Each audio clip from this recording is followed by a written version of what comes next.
En el bloque anterior vimos un poco de física aplicada a los proyectiles. Ahora trataremos de utilizar la física para entender qué pasa con las armas de mano.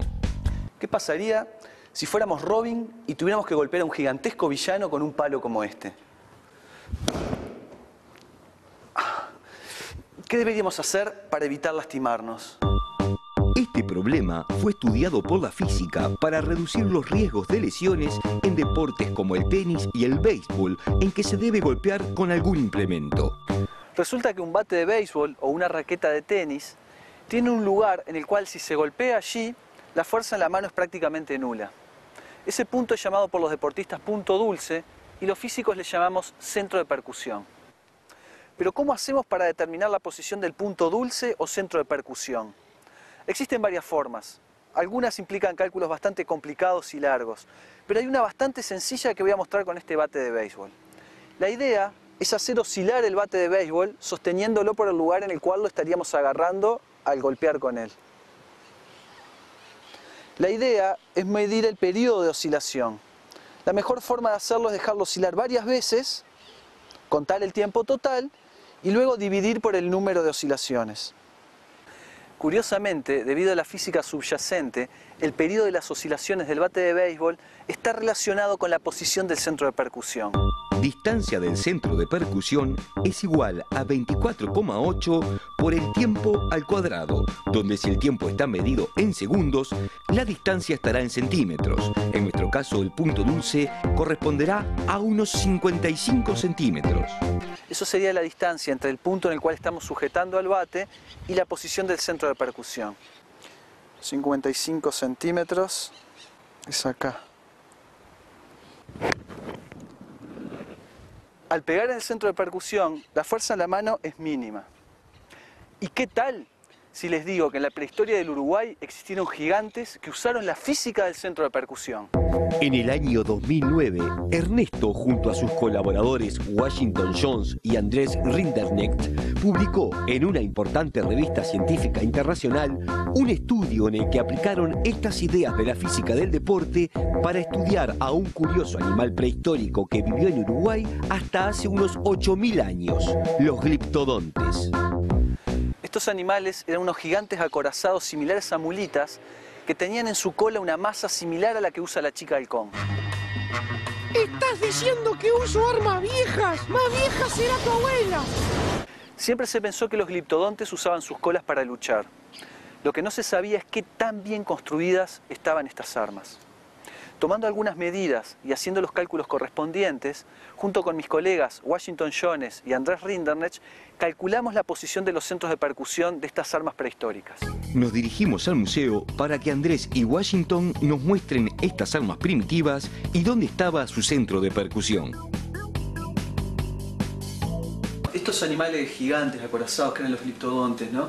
No había una única especie, ¿no? Había distintas especies con distintos tamaños, ¿no? Sí, los gliptodontes aparecieron hace más o menos 30 millones de años, 25 millones de años. Entonces estamos hablando de un grupo de mamíferos tremendamente diversos que vivieron en toda Sudamérica y llegaron hasta Norteamérica hace un par de millones de años, que tenían formas y tamaños realmente muy variados. Los gliptodontes tienen algo que es impresionante que se llama estuche caudal.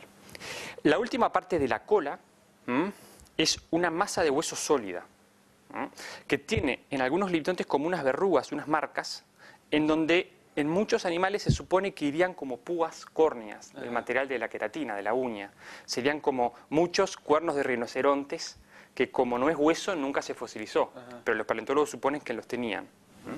Bueno, esto parece bastante espectacular pensando en un golpe dado con eso, sí. Pero hay más grandes, ¿no? Sí, esto que vemos acá es quizás el ejemplar más grande que tenemos representado de Doedicurus. Es la mitad nada más del estuche, en realidad el estuche sigue mucho más. Washington, ¿y cuál es la importancia desde el punto de vista del comportamiento de este animal de saber que el centro de percusión coincide justo con la posición de la púa? ¿Qué ventaja le daría eso al animal? Y bueno, el centro de percusión marca una región donde se produciría el mínimo daño durante un impacto, un golpe de esta estructura, por ejemplo, frente a otro de estos animales. Seguramente estas estructuras, estas colas gigantescas hubieran servido para la defensa o también para combates intraespecíficos. Seguramente habrá que debatir mucho cuáles serían las formas de cómo estos animales, quizás los machos, combatieran entre sí utilizando estas colas gigantescas. Y quién sabe, tal vez los rompecabezas, que se parecen mucho en la estructura de esto, hayan sido inspirados en esto, ¿no? ¿Quién lo sabe, no? Este trabajo sobre los gliptodontes dio bastante que hablar en la prensa de divulgación científica. Estuvo en el portal de Discovery News y un tiempo después dio lugar a que la revista National Geographic dedicara un artículo completo al gliptodonte. Acabamos de ver cómo la física nos puede ayudar a golpear con un arma rígida sin lastimarnos nosotros mismos. Ese problema no existe si usamos un arma flexible, ya que ésta no transmite la fuerza del impacto a nuestra mano. El problema con un arma flexible es que es mucho más difícil controlarla y podemos terminar golpeándonos nosotros mismos. Les cuento que hay un arma flexible que tiene un récord muy interesante. El látigo es capaz de superar la velocidad del sonido y eso es lo que hace que produzca su chasquido tan particular. Pero ¿cómo es posible que usando únicamente la energía proveniente de nuestros músculos podamos lograr que un objeto supere la velocidad del sonido? Una forma sencilla de explicar esto es usando el principio de conservación de la energía. Al acercarse la onda al extremo del látigo, la masa involucrada en el movimiento se hace cada vez menor.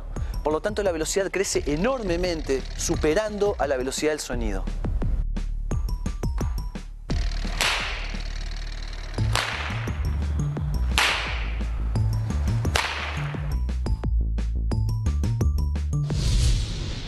De todas maneras, como ya vimos, tanto las armas rígidas como las flexibles tienen ventajas y desventajas. Lo mismo que ocurría con las armas de proyectiles. Ahora bien, la pregunta que surge naturalmente es, ¿cuál es la mejor arma? Existen antiguas leyendas que cuentan que grandes guerreros recorrían grandes distancias buscando enfrentarse a un rival simplemente para poder determinar que su arma era la mejor. Recientemente, algunos documentales que se pueden ver por canales de cable han revivido estas discusiones y se han planteado la pregunta de cuál es la mejor arma de las artes marciales. Ahora la ciencia moderna mide el poder de las armas de las artes marciales para poner a prueba la leyenda. Cuando luchas por tu vida, ¿cómo eliges el arma definitiva? Si quisiéramos salir a hacer justicia y rechazáramos las armas de fuego como recomienda Batman, ¿qué arma potenciada por energía muscular deberíamos usar? Algo parecido a una respuesta después del corte.